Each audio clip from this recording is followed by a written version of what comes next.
Alors, je m'appelle Robert Amillot, j'ai également le patronyme McKinnon, et je suis né à Montréal, dans la paroisse Sainte-Philomène de Rosemont, au Canada.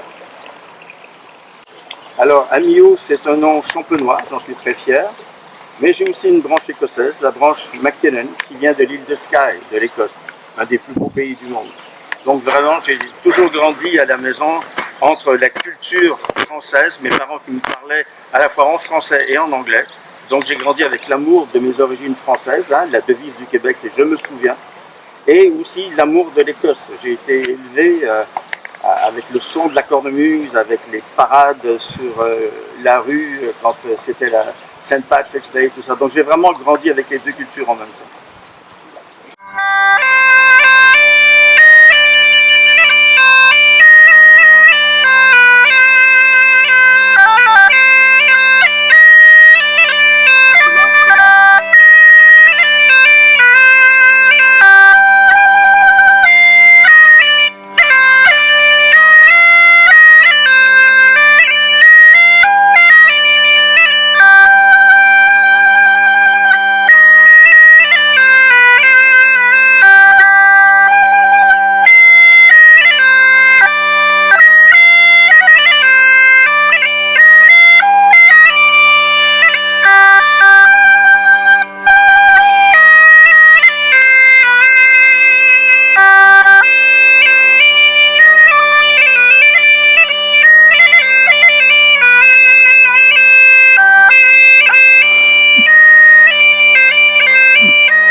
Alors oui, magnifique histoire d'amour sur un spectacle, un gargantua, pas n'importe quoi, où je jouais de la cornemuse.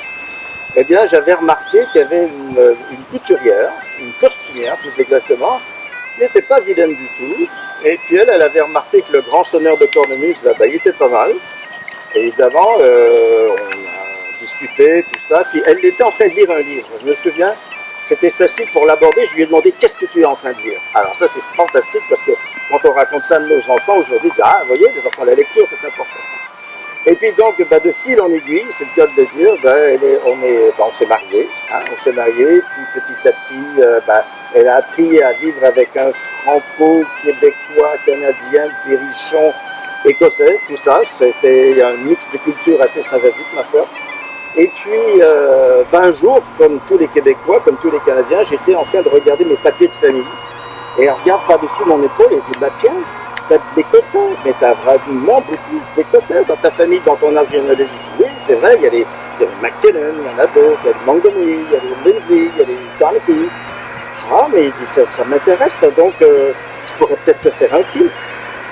Oh, me faire un film, pourquoi pas.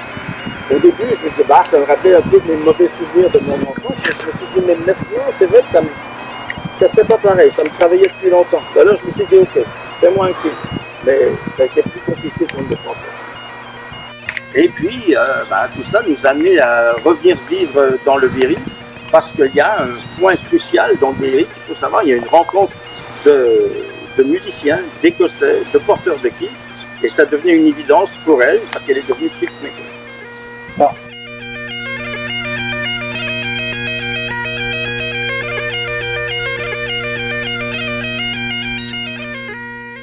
Alors je me souviens la première fois où je suis venu à Aubigny-sur-Ner avec Christelle, c'était justement pour livrer des kits qu'elle avait fait pour des clients à elle. Et donc on est arrivé, les clients, c'était la grande messe du porteur de kits comme tout le monde venait. Et là j'ai découvert une ville qui vivait à l'heure de l'Écosse, c'était fantastique. Alors je me suis dit, mais c'est quoi cet endroit? J'en avais un peu entendu parler, mais là c'était une révélation.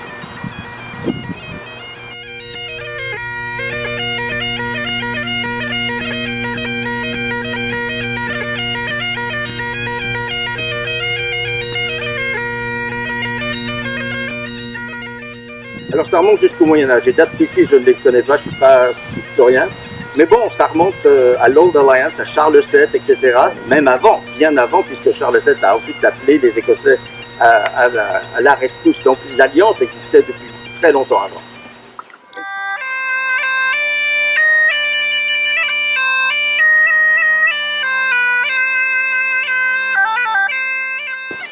Alors j'ai décidé de porter le kilt tous les jours pour plusieurs raisons. D'abord, tous ceux qui essaient de porter le kilt au moins une fois sont convaincus qu'ils ne veulent plus quitter. Il y a un tel confort en portant le kilt, que ce soit l'été, l'automne, l'hiver, on est toujours bien dedans.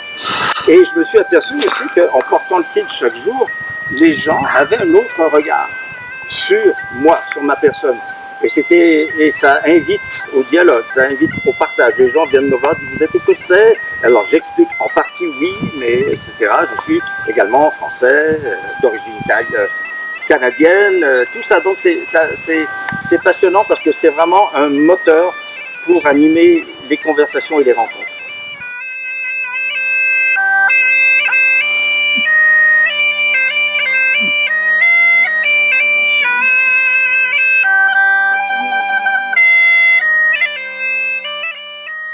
Donc ça faisait pas longtemps que nous étions arrivés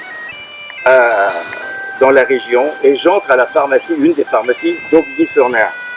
Et la pharmacienne, en me voyant, elle m'a dit « Ah monsieur, mais là vous me faites plaisir, vous êtes vraiment habillé couleur locale. » Je dis « Mais chère madame, nous sommes dans le Berry, je croyais que le Berry c'était plutôt la bio, le grand chopio et les sabots et le foulard. » Elle dit « Ah, peut-être bien dans le Berry monsieur, mais ici, vous êtes dans la cité des Stuarts. »